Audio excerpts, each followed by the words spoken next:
everyone, I'm with Rich, and he's a really outside the box thinker, and he meets a lot of people, and he's really a different person. So I think his ideas would be amazing. So Rich, now you're the president of the United States. What would be the three things you would do? All right, so I think one of the biggest challenges in the U.S. is that we have a lot of people that aren't working. So I would cut taxes and reduce regulations so businesses can have more of an incentive to come to the U.S. and hire. And with that, I would introduce training programs that are going to help people that are out of work find jobs. And those are probably the primary things I would do to. That's one. Number two. Improve.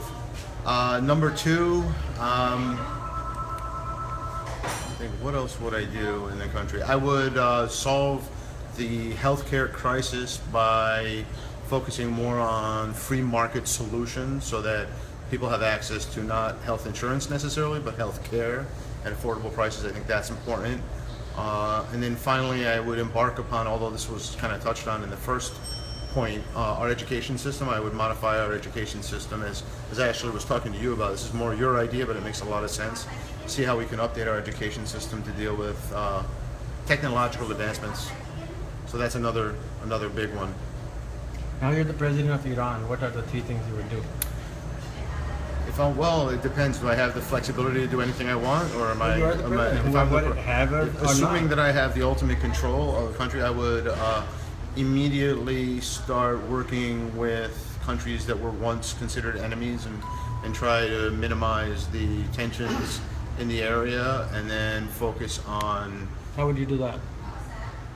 I would try to find common ground, see what they're looking for, see what we're looking for. I would, if it takes reducing my militarization so that other countries are happier with me and happier with our country, I would do that, and I would do that for the benefit of my citizens. So because if there's less stress in that part of the world and there's less fear about going to Iran, then more people would come and travel, they would start businesses, the economy would be better off, the people would be better off. Like happening with Cuba, for example.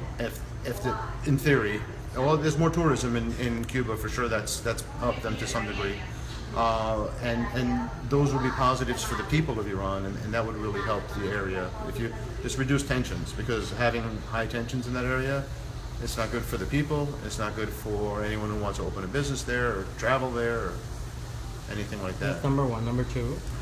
I'm not sure if I'm well versed enough in the area, except that I could say I've been there before and it's a beautiful country, and I would focus on a renewed outreach for tourism to bring people to my beautiful country, because that would really help the economy. And then finally, although I haven't been there in many years, I would enact pollution controls, because from what I've heard, you really can't breathe very easily in the area. So that would be another positive for my people. But having not been there in decades, it's difficult for me to give you good solutions. Thank you. And I hope, as the president of the United States, you would reconsider doing what you were doing, number one, as Iranian president, for this country also. Yeah, I think that, I think the U.S., are we still recording?